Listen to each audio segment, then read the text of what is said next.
don't know it yet, but we're beaming out live to the world, lads, at this moment. Greet our friends in New York, Manhattan. Greet them across the great continent over there in the west coast of America. We greet people in New Zealand at the moment. We greet people in Australia. The kind of the costas of Andalusia down in the south of Spain and all of that. Yeah. So it's amazing that this is coming out of Newry. Yeah. We're actually on Hill Street as well. Which I know, even better. Yeah, it's all right. We're there. These lads are from the Abbey Grammar School in Newry, and very welcome you are. Let me introduce you. At the far end we have Sean Ogue Boyle, and Sean Ogue, you're from Beleeks. Yeah. Yeah. And Finbar Burns from Fork Hill, Yeah. and Anthony Crilly from Camla. Now you're all in. You've 1 year still to go at the Abbey. Yeah, that's right. Yeah. Yeah. Did you go to the primary school there as well? Was it? No, I think we all went to local primary schools. Yeah. And why did you choose the Abbey as your secondary school? What was the turning point for you? Well, it's sort of my cousins went and Finbar's brother sort of went to the Abbey. So you have a family connection with the Yeah, school? Well, I have no family. I just went to the open day and then... I was just going to say to you, I'm very glad you have no family. You're far too young to have a family. No, but I take your point, you have no family connection. Yeah, no family went to the Abbey. Yeah. But it's a lovely school now. Yeah. Yeah, the new Yeah, it's a one. magnificent school. It's airy, it's big, it's wonderful, and there's a great ethos there. It's a good school to be in. Yeah, without a doubt. So you're 1 year to go. It's beginning to shake down for you now. The sort of the dust is settling. You've done your work. All things being well, you'll qualify. What are you going to be, Anthony? Hope to go on to do veterinary medicine. That's a Want tough to be a one. vet. It's deadly to get in there. Like. It is, but you'll get into it. That's hopefully. You will. It's not Hopefully. so much the getting into it, isn't it? Don't worry about that. You're going to get in. Yeah. No, hopefully. Expunge hopefully from your language, because you will do it. Yeah. Hard work gets rid of hopeful. That's it. You just That's do it. it. But it's a tough course to do. It's a long I'd course. say it is. Yeah, tough course. Yeah. You could become a brain surgeon more easily than human beings. Probably than you could. that, you know. Finbar, what about you? Well, it's out there, but I'd like to be a pilot eventually. Right, It's that's okay. very tough to get into, but then as my backup plan, I'd probably have an engineering degree. I'm going to say another thing to you. Forget backup plans. Be a pilot. You're well fit to be a pilot. I'll try my best. Of course you will. But you're well. You know, President Kennedy didn't say when he said, "I hope we're going to put a man on the moon." He didn't say that. He said, "We're going to put a man on the moon." You're going to be a pilot, Very I tell you, Very true. without a shadow of a doubt. And Anthony, what about you? I'm looking at a course in Queen's, BIT. Sean Ogue, sorry, I beg your pardon. Yeah, BIT in Queen's, so hopefully go on and do that. yeah. What's BIT? What's that? Business, Information and Technology. Wow. Okay. Yeah. And it's a world of business, because Mark Carney at the Bank of England can never make his mind up what way inflation's going and all the rest of it. And the Greeks are ready to sell their grannies for their next cup of tea. You know, it's a crazy world of ours. And what draws you to what many people would say would be a boring old world of finance and business? Just interested in business. Is it in your family? My mum did accountancy, Ah, yeah. so she kind of wants me to go on through business. Dangerous. It's not mum has to do it. I know, but I enjoy it. I enjoy it. That's all right, as long as you enjoy it. Don't go into it and 4 years down the road of learning discover that mum's idea wasn't a good idea. Yeah. Do it for yourself. No, I enjoy it. Which would be great. But the Abbey have you a good system of career guidance in the Abbey? You have. Yeah, it's Yeah. brilliant. How does that work in reality? Very well. We every Friday, I know it's Friday for us anyway, we have a careers class. Yeah. And they would tell us what our options are and What is wrong, Andrew? My microphone. You're not getting me. Whose? Oh, is your mic? Let me see it. Don't fit the. Oh, it's come up. Bring it back up there. Well done. You take your time now. This is a pilot test, aptitude test. Getting out of difficulty. Your left engine has gone down. Your starboard engine. You're flying on your right engine. Is that all right now, Andrew? So you keep an eye on the. Don't let the wires tighten, boys, on the microphone. It'll pull the mic out otherwise. So the notion of your careers guidance classes. Once upon a time, a careers guidance class would have been the civil service teaching. Nothing else. Well, what did they say when you said? What did the teacher say when you said, "I'm going to be a pilot"? They supported me. They've just helped me find out what my options are, and they've helped me get in contact with different people. Yeah. They actually had a pilot in speaking 2 weeks ago and everything. So tell me about the Have you flown yet at all? Not Done at any all. flying? Not at all. No. Do you know what you should do? Go out to Tandragee. Mr. McKiernan out there. Yeah. McKiernan Airfield at Tandragee. Tell him I I've sent been you. told. Yeah, I've been told You about, go out about to there him. before. He's a great fellow. Raphael. Tell Raphael Rowan sent you. I And will. get up there. I will. Fly. You know, you should fly. You should. Yeah, I should. It would It's be a good exciting. experience There's to have. somebody in studio who wants to be a pilot. You know, Yeah. God knows. Yeah. How would you feel about being an astronaut and going on to Mars? You know, I'm too tall for that, you're unfortunately. too tall. You Too wouldn't tall get for into that. the No, wouldn't get nose in. cone. No. Yeah. But how do you know that? You must have investigated. Yeah, I've investigated that. You have to be a certain size, and I just know I'm above that. Yeah. Just to squeeze in, absolutely. Now we take you to the African thing, the immersion project, The immersion Zambia. project. Yeah. First of all, I congratulate you on Zambia. It's a lovely country, a lot of poverty in it, a lot of need in it, but by and large, no one is going to cut your head off. You'll be Yeah. fortunate enough there. Please God, and you go with our best wishes and our prayers for your success. The project of the Abbey, how many years is it going now? This will be its 7th year, I think, in running. Yeah, 7th year. Because the Abbey project started the year after I came back from my African experience and started my work in Africa. So I have a kind of a pet place in my heart for the Abbey project. I see it in that sense. Yeah. And you're going out. Where are you going?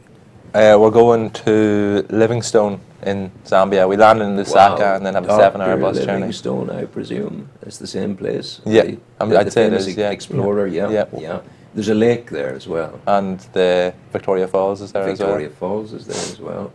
Yeah. It's funny they still call it Victoria Falls. I remember when I was at sea, I went to, as a your age, what age are you? We're 17. My sweet God, they're feeding you all well. I'm now 72. I was once 17. And when I was 18, I went to sea and went to the Cameroon to take bananas back from Africa. And I remember in doing that, in taking the bananas back, the place I was in, the township we landed at was Victoria in the Cameroon. But they got rid of it. It's now called something else. It's strange that they still would call it the Victoria Falls. But there you are. It's an ode to empire, I suppose, and that's the way of it there. So, what do you know about the place you're going to? We know that it's one of the most impoverished areas in the south of Africa. Like, it's very, very, very poor, and the schools out there that we're going to teach in, they're subsidised by our project. All the teachers are subsidised by the project. So then we'll just be teaching out in the schools out there. What will you be teaching? English and maths, just essential skills. Essential skills, get them going on it. Yeah. And has that been that's been the raison d'etre from the start? You're going out to teach, but you're also coming back here to sustain the indigenous teachers who are there. Yeah. Okay, that sounds good to me. We work off sort of the ethos, you know, give a man a fish, feed him for a day, but teach him to fish, feed him for life, you know. It's a beautiful ethos, that. It is first class, absolutely. So what do you know about, what word has been brought back to you? What's the process of you guys being brought forward to go on this year's expedition to Africa? Well, we were picked sort of from, we all put an application in. Yeah. And then over the summer we all raised money, and then they picked us from about 25 or so. 25, 30, yeah. Yeah, they picked us down to 12. It's from whoever was into the fundraising, whoever sort of who was in it, who really wanted to go. They had. So you had an interview? No, there's no interview. It was like meetings, sort of. Team bonding exercises. Yeah, that's what it was. And we'd see how we'd gel as a team, and they chose the people that we thought would do best out there and gel as a team the best as well. Is team, the concept of team is nice, but it also, there's another word that's not so nice, communism. Yeah, everybody working together, everybody benefiting, cutting the pile down so that every team. Where is leadership and individualism in the notion of team? Well, we all take our own aspects of leadership, and we all would maybe go off and do our own things. But then, whenever we come back to collate our ideas together, then that's when we work as a team, and even the teachers will work as an equal, with us after we do all our work. That's what I sense about the Abbey. There is an equality there. between the teachers and the students. Especially whenever you get to our stage, you're treated a lot like an adult. Would they call you by your first name, or would they call you Mister? They call us by our first name. First name, that's okay. Would you call them by their first name? No. Just Sir or Miss. Yeah. You try. You go back and try calling them by their first name, and that'll prove you'll end up as the head of the airline. You will, think outside the box, But the things you're going to need to be a pilot, what is it? Is it science? Is it physics and maths are the two most important, probably. And then a language helps. Of course. Yeah, absolutely. Sean Oger, I thought that when I talked to you, first of all, you were an O'Boyle from Armagh, one of the musical people. No, just Boyle. Boyle. Yeah. Yeah, there's no O in it at all. No. The musicians, I went to university in Belfast. When I was in Belfast, they were going to university, and we met, and we were close there. But you'll be sad to leave the Abbey, will you? You're coming to your last year. Yeah, it's a good school. Yeah. You get a good bond with a few good lot of boys in it. Yeah. But you carry it on outside the school, I know I will anyway. Yeah. Carry on what? The friendships. The friendship is good. Yeah. Is there a past pupils thing or something like that? Yeah. Yeah, they would, after a few months, after people have graduated, then they bring them back for a prize ceremony, and then that sort of brings everyone back together. Which university will you go to? If I don't pursue becoming a pilot, it will be Queen's. Queen's. Yeah. What pilot school is available to you? There's one in Birmingham called CTC Wings. Yeah. So I'd be hoping maybe to get in there, but the application forms and the process to get in is vigorous. Sure, you're a vigorous man. Yeah. Why, no fear, for God's sake. If it wasn't vigorous, every Egypt would be doing it. And you're no Egypt, you'll do it. No, exactly. You'll go places with it. And Anthony, what's your hope for university? Well, there's only one college in Ireland does veterinary medicine, and that's down in Dublin. I did a documentary in it. It's out at Belfield. It's in the UCD, is it? Yes, UCD, yes. And it's a great... Go over after, call in and see our friend here, Liam Fitzsimons, in the Newry veterinary. Oh, yes, I've been talking to him. Liam he's in here talking to us all the time, but get an interface with Liam. And a girl who had just done her graduated in her veterinary medicine. She's one of Liam's new batch vets. Yeah, no, a friend of mine was work experience there, and he was telling me about that. Well, she's the girl. That girl I'm telling you about is the girl who took the arrow out of the cat. And there was a major work because the arrow had gone through the kidney. Yeah, I remember hearing that. And in through the gut. And she had to reconnect all of that together. And that's like trying to stitch a box of wet Kleenex. You can imagine how difficult that is, for God's sake. Yeah. But why veterinary? Well, it sort of grew up with the sort You're of a farmer. Well, I'd be with my uncle. He'd be a farmer, like. Yeah. He'd live beside me, like. I've always sort of grew up with that sort of thing, and I've been, I've had many pets before, and I've sort of It sounds good to me. And Sean Oak, your university of choice. Queen's. Yeah. You're kind of with maybe you'll go to Birmingham, but is there a kind of inclination to stay close to home, holding on to the home strings, or do you feel in a year's time it'll be time to stand up, take a deep breath, and say, "Mum, Dad, family, I'm off"? No, definitely. I'd say we're all home birds. Try to get something close to home. Like. So they'll never get rid of you.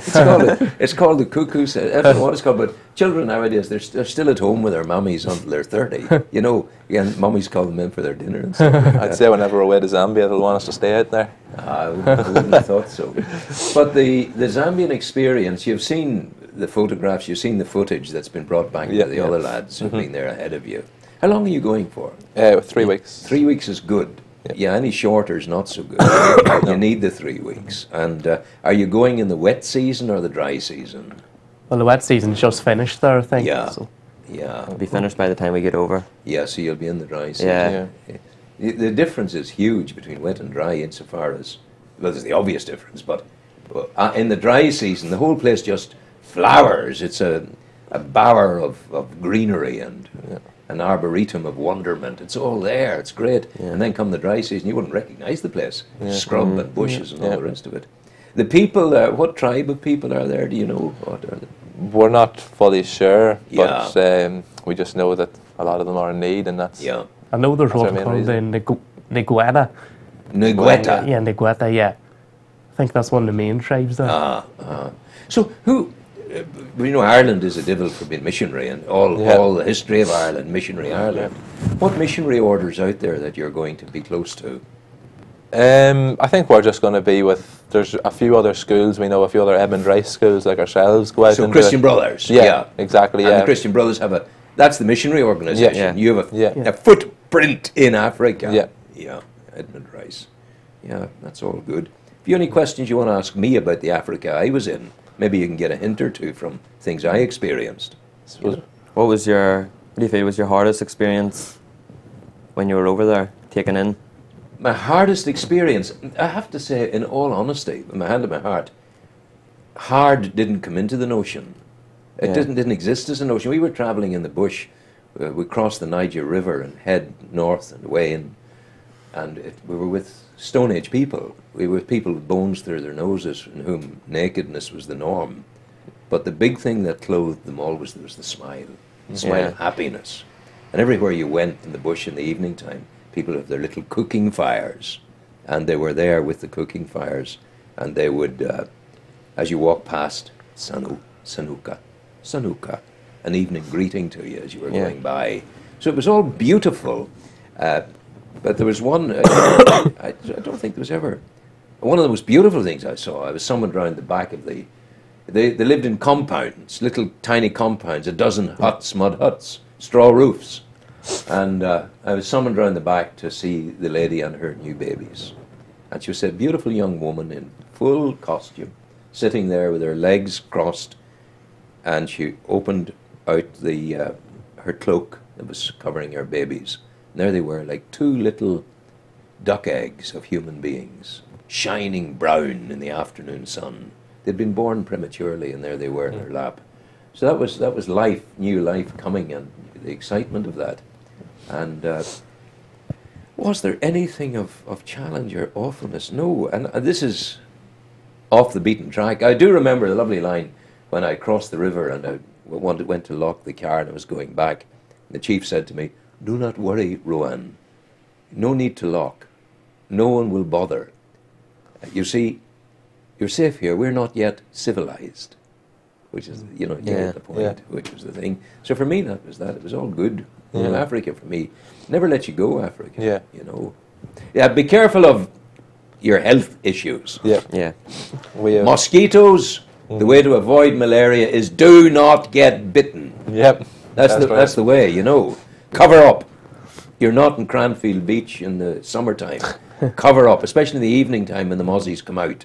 And when you're coming in and out of your accommodation, close the doors. There's the net doors, close it. Sleep under your mosquito net in the bed and make sure that it's constantly down around you. And go and see your chemist in Newry and find out the best current anti-mosquito spray that you can get. And take enough of that for 6 weeks, even though you're going for 4 weeks. Hats for your head. Tilly hat I found was the great hat, because the Tilly hat, it's a Canadian type hat, canvas hat with a cord under the chin, but it's got a good rim to it, and it keeps the thing off you. There's another thing which you'll find very useful. You're in the hot season, a spray for your eyes. Now, your eyes will get very, very sore. It'll be you'll feel the sand and the dust getting into your eyes. But this is a spray. You just close your eye, spray it on. And by some magic, the spray sorts your eyes out. So find out about that and take it there. Wee things like this in your own personal little first aid kit. That's important. Just watch your own health. That's all you need. Food, of course, clean water always. Drink only water that comes from boiled and from the borehole. So the borehole will be there. Your colleagues there will be able to tell you. Boil the water, and it's that there's a supply of water going there. And before you kill the chicken, don't let them see you coming. But you know what you can kill 10 chickens. You can kill chickens for everybody. He's meant to save them. No. So anything else before we wind up? Whenever you actually said about the boreholes, since the project started, we've installed 2. Yeah. and 2 boreholes, so it saves people walking 3 It's miles awful. for water. Yeah, It's awful. yeah. Awful. Wanna Well, I talk wish about you well. Strictly? Oh, Sorry, yeah. go ahead there, Sean. We're doing our main fundraiser. Oh this yeah, we year. almost forgot about this. I know. When is this? The 27th of February. And what is it? It's a strictly for Zambia event. Strictly for Yeah. Zambia. Does that mean women will have to dance for you guys? Women, Unfortunately. yeah. Oh my God! God help you, women! I tell you. No, they're good lads. Thankfully, I don't have to dance. I'm co-host though. So, Oh, I see. yeah. I But see. Where is that happening? it's happening in the Miller Suite in Canal Court. Okay. Yeah, And that's a there- big one. yeah. And that's the 27th. The 27th Yeah. of this month. yeah. Yeah. Okay. And there's tickets available Yeah. in Grounded and up in School Okay. as well. And if you know, it's 27th in a week's time, you come back into me, or you whatever, come back into me, and we'll shoot the breeze about how well the tickets are going and give it another boost. Yeah, no Yeah. problem. And make Yeah. sure you lift this interview and put it on your website. Yeah. Definitely will. Where can people find out more? What is the website? It's on Facebook. Facebook. And it's called the Zambia Immersion Project 2015. Zambia. Is it Zambia or Zambian? Zambia. Zambia Immersion Project, the Abbey in Newry. Look it up and give these guys all the support you can, because what they're doing is very, very commendable and very, very worthwhile. I wish you well. Right. Thank you Take very care. much. Thank you very All the much. best to you. Bye-bye. Thank you very Take much, care. Rowan. God Thank bless you. Thanks for having us. Thank you Fly very much, well. Rowan. Fly well. We hope you we know, will. We and, hope we will. We wish you well. Back in a moment. Destination Newry.